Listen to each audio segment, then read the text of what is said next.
दोस्तों, आज की कहानी है कभी कभी कुछ महिलाएं मौज मस्ती के चक्कर में अपनी बसी बसाई गृहस्थी खुद ही उजाड़ लेती हैं। काश मंजू इस बात को समझ पाती तो शायद 21 अप्रैल 2021 को सुबह के यही कोई 6 बजे थे।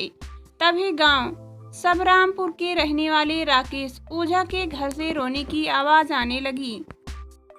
घर में एक महिला जोर जोर से रोते हुए कह रही थी, अरे मेरे भाग फूट गए रे, मेरे पति ने फांसी लगा ली रे, कोई आओ रे, बचाओ रे।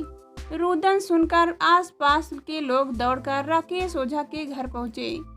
तब तक मृतक की पत्नी मंजू ओझा ने कमरे में पंखे के हुक से साड़ी का फंदा बनाकर झूलते मृत पति को फंदे से नीचे उतार लिया था। राकेश ओझा की लाश के पास उसकी पत्नी मंजू सुबक सुबक कर रो रही थी। मृतक का बड़ा भाई राजकुमार ओझा भी खबर सुनकर वहां पहुंच गया था। वह भी भाई की मौत पर आश्चर्यचकित रह गया। राजकुमार ओझा ने यह सूचना थाना कावलाड़ में दे दी। सूचना पाकर थाना प्रभारी गुरुदत्त सैनी पुलिस टीम के साथ घटना स्थल पर जा पहुंचे। घटना स्थल की जांच कर वीडियोग्राफी व फोटोग्राफी कराई गई। मृतक की पत्नी मंजू ओझा से भी पूछताछ की गई। मंजू ने बताया कि रात में राकेश ने किसी समय साड़ी का फंदा गले में डालकर फांसी लगा ली। आज सुबह जब मैं उठकर कमरे में आई तो इन्हें फांसी पर लटका देखकर नीचे उतारा कि शायद जिंदा हों, मगर यह तो चल बसे थे। इतना कहकर वह फिर रोने लगी। पुलिस ने वहां मौजूद मृतक के भाइयों और अन्य परिजनों से भी पूछताछ की। पूछताछ के बाद पुलिस को मामला संदिग्ध लग रहा था। आसपास के लोगों ने थाना प्रभारी को बताया कि राकेश आत्महत्या नहीं कर सकता। उसी समय मंजू रोने का नाटक करते हुए पुलिस की बातों को गौर से सुन रही थी। पुलिस वाले जब चुप होते तो वह रोने लग जाती। पुलिस वाले आपस में बोलते तो मृतक की पत्नी चुप होकर सुनने लगती। थाना प्रभारी गुरुदत्त सैनी ने घटना स्थल की कार्रवाई पूरी करने के बाद शव पोस्टमार्टम के लिए भेज दिया। पोस्टमार्टम के बाद शव परिजनों को सौंप दिया गया। मृतक राकेश का शव लेकर उसकी पत्नी मंजू ओझा अपने देवर, जेठ वगैरह इन तीनों बच्चों के साथ अपने पति के गांव लौट गई। गांव रुआरिया में राकेश का अंतिम संस्कार कर दिया गया। राकेश ओझा बेहद जिंदा दिल इंसान था। ऐसे में उसके इस तरह आत्महत्या करने की बात किसी के भी गले नहीं उतर रही थी। राकेश ओझा की मौत पुलिस को संदिग्ध लग रही थी। पुलिस को जब पोस्टमार्टम रिपोर्ट मिली तो शक पुख्ता हो गया। पोस्टमार्टम रिपोर्ट के अनुसार मृतक राकेश को गला घोंटकर मारा गया था।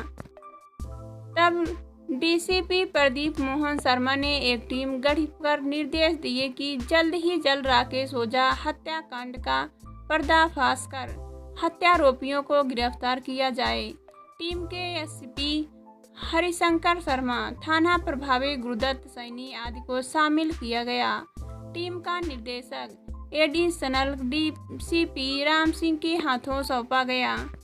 पुलिस टीम ने साइबर सेल की मदद लेने के साथ मृतक के पड़ोस के लोगों से भी जानकारी ली। पुलिस टीम को जानकारी मिली कि मृतक की बीबी मंजू के पड़ोस में रहने वाले बीरेश उर्फ सोनी ओझा के अवैध संबंध थे। राकेश और बीरेश ओझा दोस्त थे और दोनों पीओपी का काम करते थे। बीरेश अक्सर राकेश की गैर मौजूदगी में उसके घर आया जाया करता था। लोगों ने यहां तक कहा कि बीरेश जैसे ही राकेश की गैर मौजूदगी में उसके घर जाता, मंजू और बीरेश कमरे में बंद हो जाते थे। यह जानकारी मिलने के बाद पुलिस ने मंजू और बीरेश उर्फ सोनी ओझा के मोबाइल की कॉल डिटेल्स निकलवाई। कॉल डिटेल्स से पता चला कि जिस रात को राकेश की हत्या हुई थी उस रात 10 बजे मंजू और बीरेश के बीच बात हुई थी। उसके बाद भी हर रोज दिन में कई बार बात होती रही। राकेश की हत्या के पहले भी मंजू और बीरेश के बीच दिन में कई बार बात होने का पता चला। पुलिस को पुख्ता परिणाम मिल गए थे। कि राकेश की हत्या करके उसे आत्महत्या दिखाने की साजिश रची गई थी। इसके बाद पुलिस ने वीरेश ओझा की गिरफ्तारी के प्रयास शुरू किए, मगर वह कहीं चला गया था। कुछ दिन बाद वह जैसे ही अपने घर आया, कांस्टेबल सुनील कुमार को इसकी खबर मिल गई। तब पुलिस ने 27 अप्रैल 2021 को उसे हिरासत में ले लिया। वीरेश को थाना कालवाड़ लाकर पूछताछ की गई। पूछताछ में वह ज्यादा देर तक पुलिस के सवालों के आगे टिक नहीं पाया और अपनी प्रेमिका मंजू ओझा के कहने पर राकेश ओझा की हत्या करने की बात स्वीकार कर ली। इसके बाद पुलिस ने मृतक की पत्नी मंजू को भी गिरफ्तार कर लिया। मंजू ओझा और वीरेश ओझा उर्फ सोनी से पूछताछ के बाद जो कहानी प्रकाश में आई वह इस प्रकार से है। राकेश ओझा मूल रूप से मध्य प्रदेश के मुरैना जिले के गांव रुवरिया का रहने वाला था। वह काफी पहले गांव से जयपुर आकर पीओपी का काम धंधा करने लगा था। राकेश की शादी मंजू से हुई थी। मंजू गोरे रंग के अच्छे नयन नक्श की खूबसूरत युवती थी। शादी के कुछ महीने बाद राकेश पत्नी को भी अपने साथ जयपुर ले आया था। राकेश तीजा नगर इलाके के सबरामपुर में किराए का घर लेकर बीवी के साथ रहता था। वक्त के साथ मंजू 3 बच्चों की मां बन गई।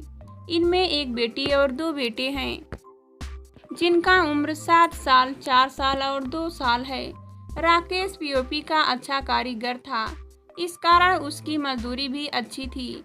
वह महीने में 20-25 हजार रुपए आसानी से कमा लेता था। इस कारण उसके परिवार का गुजर बसर अच्छे से हो जाती थी। राकेश का छोटा भाई घनश्याम और बड़ा भाई राजकुमार भी जयपुर में काम करते थे। ये भी अपने परिवार के साथ अलग अलग किराए पर रहते थे। राकेश के पड़ोस में वीरेश उर्फ सोनी ओझा भी रहता था। वीरेश भी पीओपी का काम करता था, इसलिए दोनों दोस्त बन गए। वीरेश कुंवारा था और देखने में हैंडसम था। दोस्ती के नाते वह राकेश के घर आने जाने लगा। वीरेश की नज़र राकेश की बीबी मंजू पर पड़ी तो वह उसके रूप एवं पर मर मिटा। मंजू की उम्र उस समय 33 साल की थी और वह उस समय 2 बच्चों की मां थी। इसके बावजूद उसकी उम्र 20-22 से ज़्यादा नहीं लगती थी। मंजू का गोरा रंग व मादक बदन वीरेश की निगाहों में चढ़ा तो वह मंजू के इर्द गिर्द मंडराने लगा। वीरेश अक्सर मौका पाकर राकेश की गैर मौजूदगी में उसके घर आता और मंजू की खूबसूरती की तारीफें करता। मंजू समझ गई कि आखिर वीरेश उससे क्या चाहता है।